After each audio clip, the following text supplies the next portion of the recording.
The very first things that we know made by human beings on the planet are drawings. They're not writing, they're not buildings, they're drawings. Learning how to draw is a very important part of becoming a fully rounded human being. So if you can't draw, you have very little visual sense, you have much less visual sense. So you're educating your visual sense, you're educating yourself to understand the dance of colours and shapes all around you. If you look around us at beautifully made buildings, great signs, great advertising, we are completely surrounded by drawn and things that were once drawn, once sketched out by a human hand and a human mind and human heart. I hate to put things in economistic terms because drawing is about being more alive and being more human and having a richer sense of yourself ultimately. But if you're asking, does it affect the economy? Does it affect the wider society? Absolutely it does. It's central and not peripheral.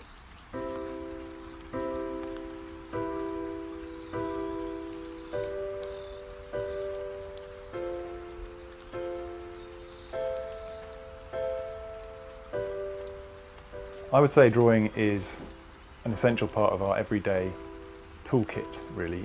We use drawing for communication primarily. So me and my partner, when we are talking to one another, we'll use drawings like these ones here, just really casual drawings, just to get the point across. So what are you talking about? This. And in a quick drawing, you can resolve a question that might have taken half an hour to talk through.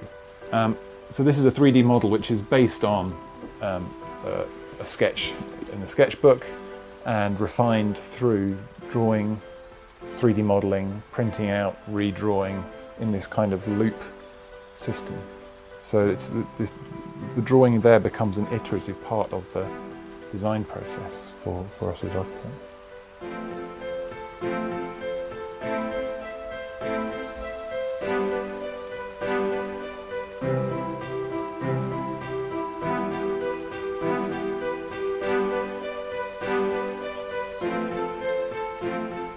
The whole of biochemistry is really about form and shape and the way things connect together. And the only way really to understand biochemistry is through a sort of visual spatial awareness of the way the molecules and chemicals interact with each other. It's an incredibly sort of sculptural science, really.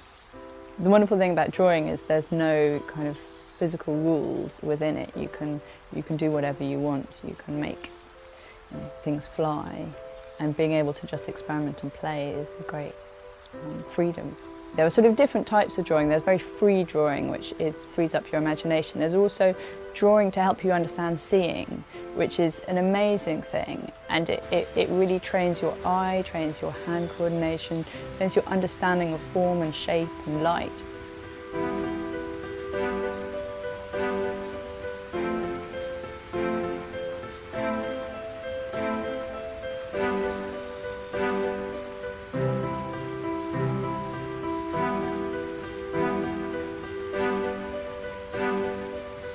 Yeah, for us it's interesting because we have a unique team of 80 people, and we have graphic designer, industrial designer, architects, textile designers, and all of them draw. That team has the ability to bring alive all kinds of projects. So we had this idea of a magic diamond, and the idea was quite simple, that you take the diamond and you look within the diamond for something magic. It's the largest digital floating experience that is kind of a 3D hologram that is in space, and you can spin it around with your hands. So that simple idea of that diamond informed the way the product looked, and said like it should be like larger than human beings, so this is how we do it. And then actually next thing we know, we build it.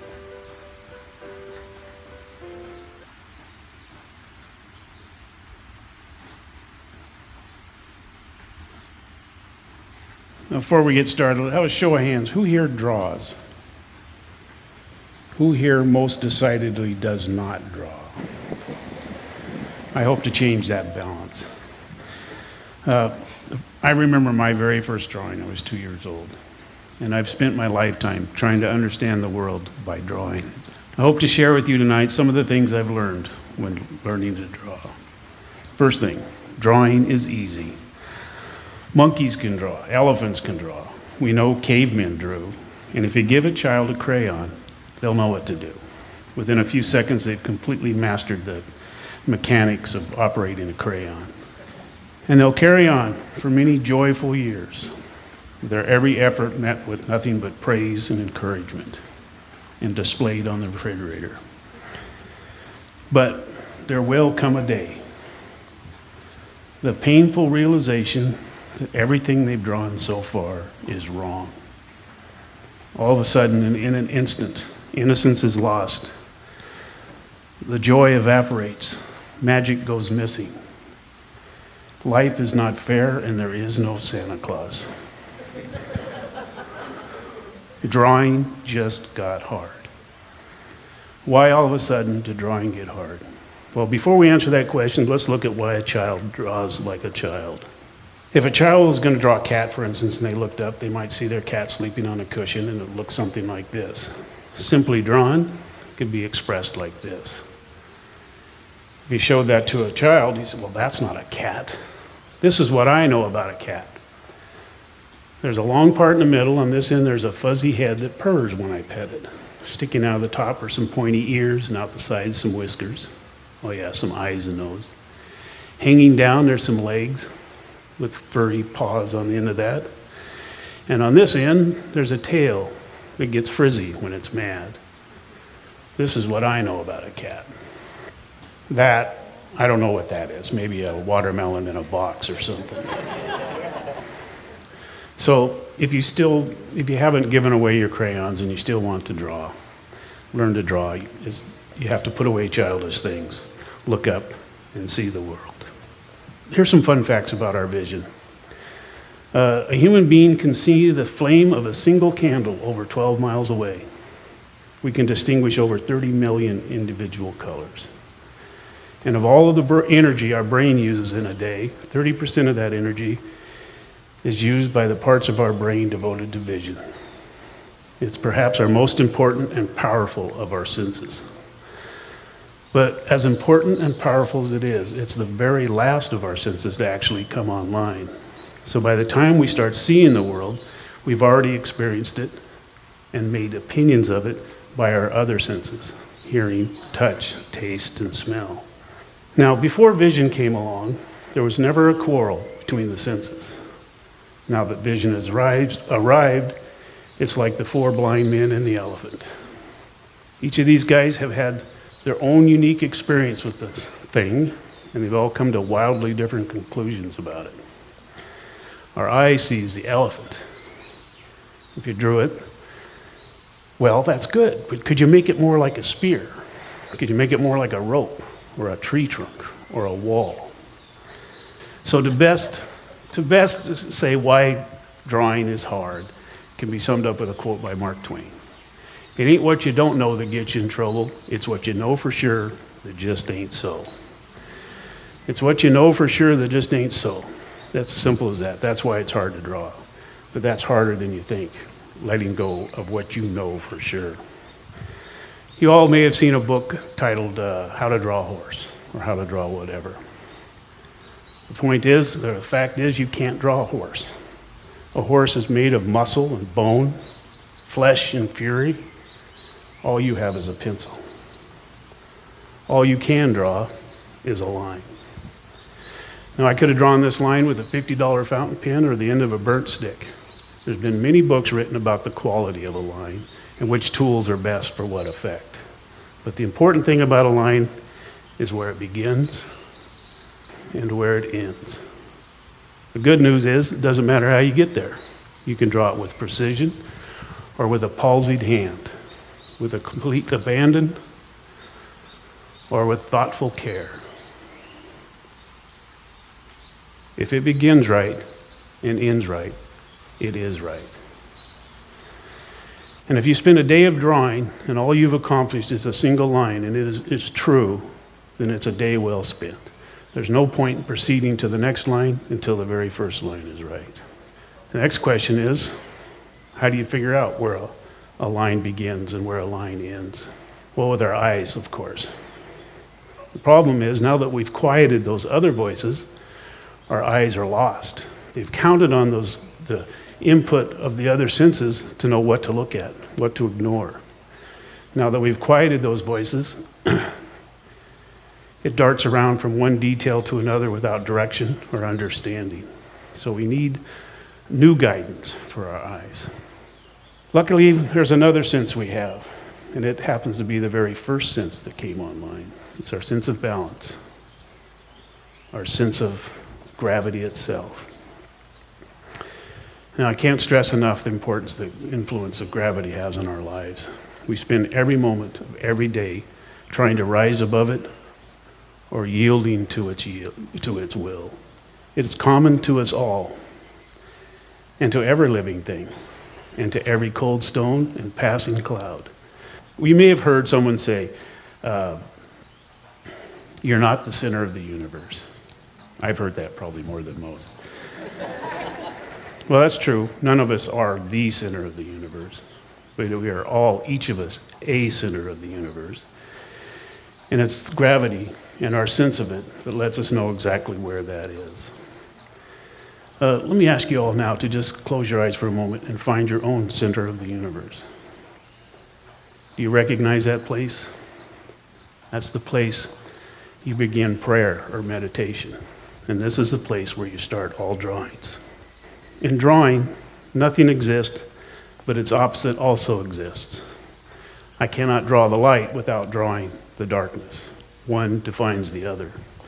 The opposite of a thing is our response to the thing. And our response to gravity is the horizon. It is the power and devotion. More simply put, plumb and square.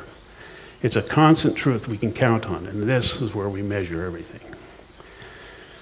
We don't draw a thing. Remember, there's no horse in here. Very simple tool, very limited. We don't draw a thing, we draw where the thing is. And if we can come to know where a thing is, we will come to know how it became and what will become of it. To elaborate on that, I was working on this talk, drove down to Bateman's Island for a place to think. Overlooking the delta across the water was an island, a low island, with 2 trees on it that splayed out. I knew where they were because I judged them by this gravity and the horizon. And because I knew where they were, I came to know how they came to be. These trees were not leaning by the wind because they were leaning away from each other.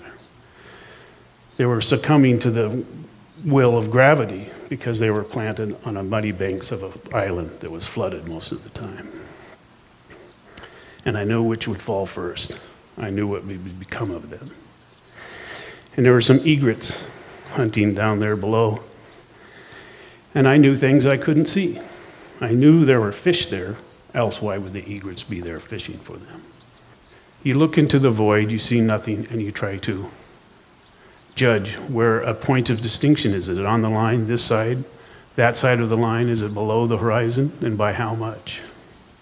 Connect these first true lines where they need to be connected.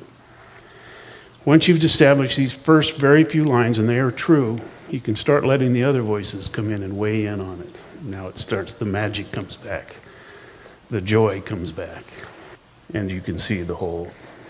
The overall theme of today's TED Talks is hidden adversity, or something like that.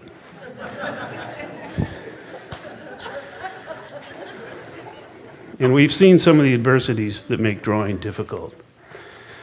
But know this, adversity can only remain an adversity if it remains hidden. Adversity cannot survive in the light of understanding. We don't draw to express ourselves or impress our friends. We draw to understand the truth. And the truth is always simple, but it's never obvious. Obvious obscures the truth. There's an old adage, the truth will set you free. Turns out that's not very helpful. The fact of the matter is, if you will first set yourself free, free of knowing for sure, free of the obvious, if you will set yourself free, the truth will follow. Thank you.